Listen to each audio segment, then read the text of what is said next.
번째는요. 육각형 인간입니다. 요런 말 많이 들어보셨나요? 육각형 연예인, 육각형 여자, 육각형 미드필더라 그래서 얼마 전에 아이브의 안유진이 시구를 했는데 "육각형 연예인을 소개합니다." 하면서 보컬, 비주얼, 댄스, 예능, 리더십, 축구 사랑까지 다 갖춘 육각형 연예인 안유진 씨를 소개하면 이렇게 소개를 한다라는 거예요. 그래서 요즘 이런 말이 되게 유행이래요. 일단 육각형은 뭐냐면 모든 게 완벽하다라는 거죠. 그래서 외모, 성격, 학벌, 자산, 직업, 집안 다 봐요. 근데 요즘 사람들은요 이걸요 수치화해서 점검을 한다라는 거예요. 집안만 좋아도 안 되고 또 뭐 학력만 좋아도 안 되고 직업만 좋아도 안 되고 모든 게 다 좋아야 되는 거예요.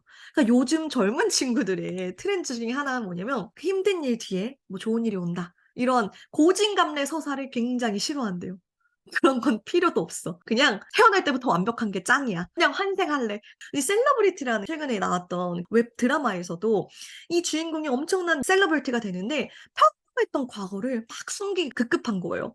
우리 같으면 왜 가난했던 과거를 딛고 이렇게 성공한 거에 대한 가치를 더 부여를 하잖아요. 근데 요즘 젊은 친구들은요.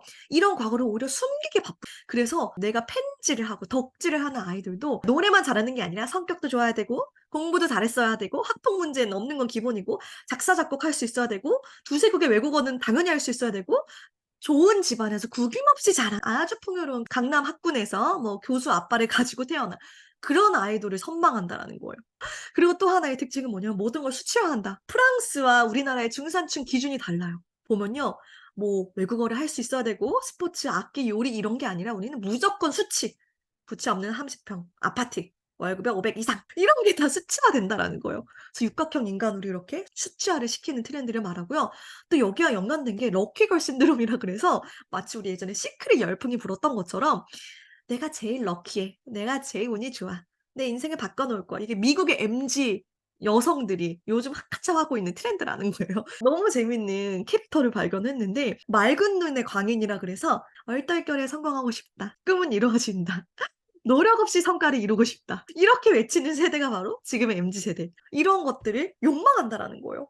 그래서 이것을 아우르는 한마디 "모든 인간은 타인의 욕망을 욕망한다." 프랑스의 정신 심리학자가 이야기한 내용이거든요. 이거는 요즘 세대의 치열한 경쟁 또 굉장한 자기 겸허를 스트레스를 얼만큼 많이 받고 있는지를 나타내는 트렌드가 아닌가 하는 생각이 들어요. 저도 이걸 읽으면서 너무너무 마음이 아팠어요. 그런 시대를 살고 있는 지금의 세대들은 또 얼마나 스트레스가 클까?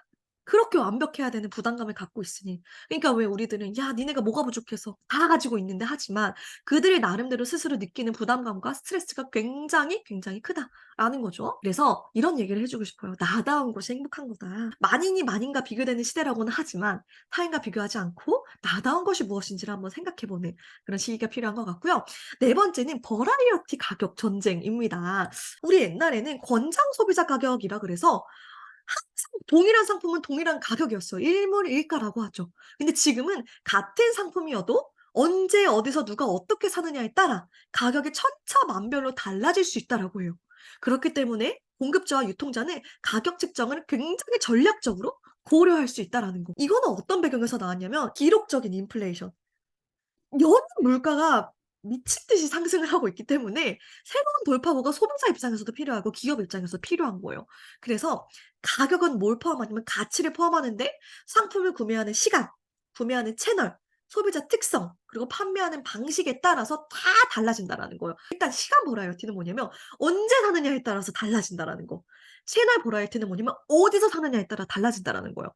예를 들어서 메로나 하나를 사도요. 편의점에선 1,500원, 대형마트에서는 1,200원, 무인점포에서는 6,000원, 다이소에서는 1,000원. 분명히 같은 메로나인데 어디 채널을 통해 차느냐에 따라서 가격이 달라진다라는 거예요. 근데 이 채널 버라이어티가 굉장히 중요한 게 뭐냐면 바로 이 D2C 다이렉트 투 컨슈머라는 이 D2C가 지금 굉장히 화두가 됐다라는 거예요. 그러니까 뭐냐면 소비자가 공급받는 그 유통 채널을 완전히 없앤다라는 거예요. 그래서 비용은 절감하고 소비자 접점을 확대시키고요. 모든 회사들이요 이제 자사의 직접 판매 채널 구축을 위해서 엄청 노력한대요. 물론 초기 비용을 들지만 쪼끔 노력을 해서라도 이제 나만의 직접 판매할 수 있는 채널을 만들기 위해서 노력하고 있고요. 이 D2C가 매력적인 건 뭐냐면 소비자에게 동일 상품을 더 저렴하게 제공한다는 점에서 굉장히 매력이 있고, 이거를 아무리 하고 싶어도 기존의 유통 경로가 복잡했던 회사들은요, 기존 유통 파트너들이 다 반발을 하기 때문에 이 D2C로 바로 전환되기 굉장히 어려울 거라는 거. 근데 이게 좋은 건 뭐냐면 고객에게 맞춤형 서비스를 제공하기 때문에 고객들의 데이터가 축적되죠. 고객들과 직접 의사소통을 할 수 있죠. 그 과정 가운데 강한 유대감을 형성할 수 있다. 이제는 뭐다? D2C가 대세다. 대표적인 게 룰루레몬이라고 글로벌 스포츠 의류 브랜드가 있어요. 보통 스포츠 의류사가 그 대형 유통 업체를 통해서만 공급이 됐는데, 이 룰루레몬은요 자사 온라인 채널을 아예 탁 강화를 시킨 거예요. 지금은 직접 판매 비율이요 90% 이상 상회를 할 정도로 굉장히 자리를 잘 잡은 그런 케이스가 되고요. 또 삼성전자 역시 단독 자사몰 판매를 늘리기 위해서 D2C 전략을 엄청 쓰고 있다라는 거예요. 이게 보시면 아시겠지만 미국 또한 D2C 그 시장 규모가 계속해서 커지고 있고요. 이런 것들이 지금 굉장히 결실을 맺고 있다라는 거. 그래서 직접 고객을 찾아서 나섰던 삼성전자가 D2C로 인해서 작년에 가전 판매 시장에 1 위를 등극했대요. 하이마트를 제치고. 유통업체를 거치지 않고 소비자와 직거래를 할 수 있기 때문에 광고와 수수료에 들어가는 20% 에서 40%의 유통 비용을 절약할 수 있다. 어디서 되게 많이 들어봤던 이런 D2C가 이제 트렌드로서 이제 엄연히 자리매김을 했다라는 건 굉장히 시사하는 바가 크고요. 또 저희 개인들이 또 하는 비즈니스에도 굉장히 청신호를 보내줄 거라는 생각이 듭니다. 마지막으로 고객 버라이어티라 그래서 아주 파격적인 가격 계약을 하는 거예요. 왜? 신규 고객을 유치해야 되니까.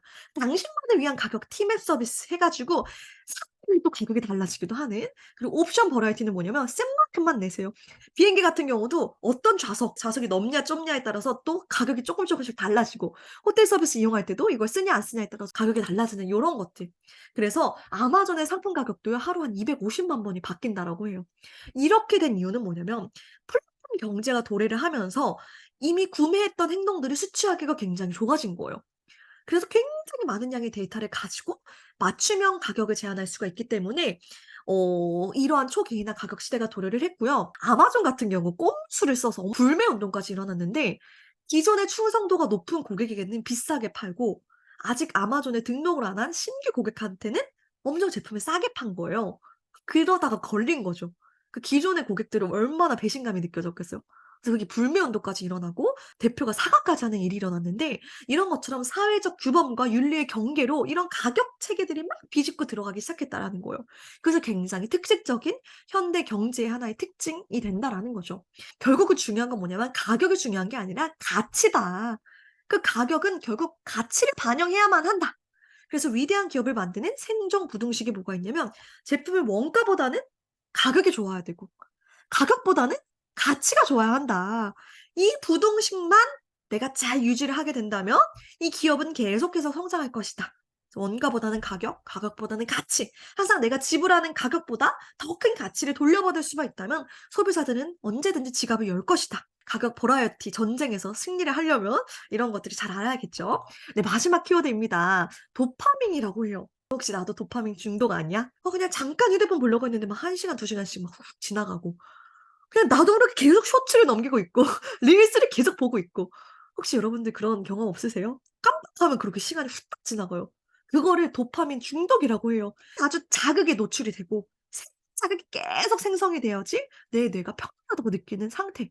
그래서 재미있는 걸 추구하는 걸 넘어서 재미없는 순간이 단 1 초도 견디지 못하는 상황을 우리가 도파민 중독이라고 합니다. 그래서 도파민은 뭐죠? 재밌고 새로운 것을 경험할 때 분비되는 하나의 신경 전달 물질이고요. 파밍은 농작물을 수확하듯 하나씩 아이템을 모으는 행위를 파밍이라고 해요. 그래서 도파민과 파밍을 합쳐서 도파밍 합성어를 아예 만들어낸 거예요. 역대급 도파민. 도파민 끝판왕 막 이런 것들이 기사 제목으로 실리고요. 네, 혈중 도파민 농도는 10,000,000% 쾌락으로 절여진 맑은 눈의 광일. 근데 이런 것들이 너무너무 재밌었는데 약간 랜덤 코디 챌린지. 그러니까 내가 눈을 안대로 가리고 이걸 고르고 해서 랜덤하게 딱 코디를 해서 입고 나가는 그 예상치 못한 상황을 즐기는 거예요. 랜덤 박스 역시 내가 선택한 게 아니라 랜덤으로 오는 거. 예상치 못한 것을 받았을 때 그 어떤 도파민 거기에 중독이 돼 버린 거죠. 그래서 요즘은 주문할 때도 그 음료를 제작하는 음료를 만드는 사람이 원하는 음료를 저희 주세요." 하면서 그런 깜짝 놀라는 서프라이즈를 사람들이 원한다라고 해요. 그리고 사일런트 디스코라 그래서 무소음 디제이 축제. 막 한강에서 미친 듯이 막 춤을 추는데 다 헤드폰을 끼고 있어. 그러니까 그걸 보는 사람들은 어때요? 너무 기괴하죠. 근데 그런 것들을 즐긴다라는 거예요. 또 무모한 레드불의 도전, 서울에서 부산까지 시내버스. 그러니까 24 시간 안에 서울에서 부산까지 시내버스로만 가야 돼. 이런 챌린지를 하는 거예요.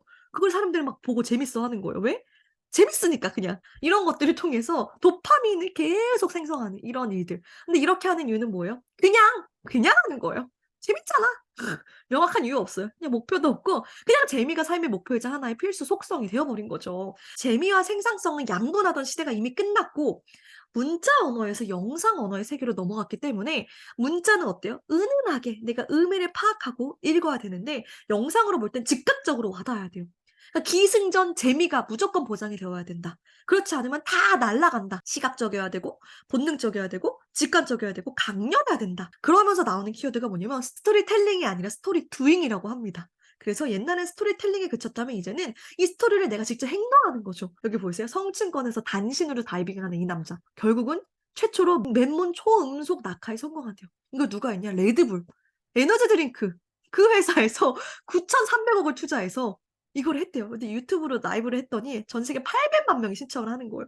그러니까 결국은 우리는 에너지 드링크를 판매하는 게 아니라 한계를 도전하는 경험을 판매한다 하는 거죠. 그래서 이런 말이 붙었대요. 에너지 드링크를 팔게 된 미디어 회사다. 그러니까 이 레드불은 왜 이런 미친 짓을 벌일까요? 이젠 스토리텔링이 아니라 스토리 두잉이다. 우리는 행동으로 보여주겠다. 이 도파민에 중독된 이 시대에 그걸 딱 각인을 시켜서 아주 짜릿한 쾌감을 느끼게 한다라는 거죠.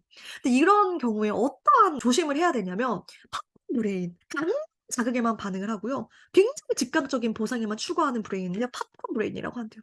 현대인들이 다 갖고 있는 게 팝콘 브레인. 자극적이어야 돼. 당장 팍팍팍팍 터져야 돼. 쪼끔도 기다릴 수가 없어. 이렇게 되면 우리가 진짜 행복을 느끼기 힘들다라는 거예요. 그냥 그 중독된 상태를 유지하기 위해 또 더 빠른 거, 더 자극적인 거, 더 쾌감을 줄 만한 걸 자꾸자꾸 찾는다. 그래서 균형이 핵심인데 뭐에 균형을 맞춰야 되냐면 도파민은 아주 자극적인 그런 호르몬이라면 세로토닌은 아주 작고 사소한 즐거움과 관련된 신경 전달 물질이래요. 그래서 행복 호르몬이라고도 하고 계속 반복해도 지겹지 않은 행동과 관련이 있는데 이 도파민은 엑셀과 같다면 세로토닌은 브레이크를 잡아준다라는 거. 그래서 도파민이 더 중요하다, 세로토닌이 더 중요하다 이게 아니라 두 가지 호르몬이 적절하게 균형을 이뤄야 한다. 세로토닌을 분비할 수 있는 것과 도파민을 누릴 수 있는 것을 잘 균형을 이룰 때 아주 성공적이고 행복한 삶을 살 수 있을 거라는 생각이 듭니다. 그래서 요렇게 이번 테네드 코리아의 첫 5가지 키워드를 정리를 해 봤고요. 알고 있으면 아마 앞으로 2024년 다가올 새해를 살아내고 내가 또 사업을 해 나가고 뭔가 일을 해 나가는 데 굉장히 도움이 될 거라는 생각이 들고 또 다음 주 이 시간에는 남은 5가지 키워드를 제가 또 요약해 봐 드리도록 하겠습니다.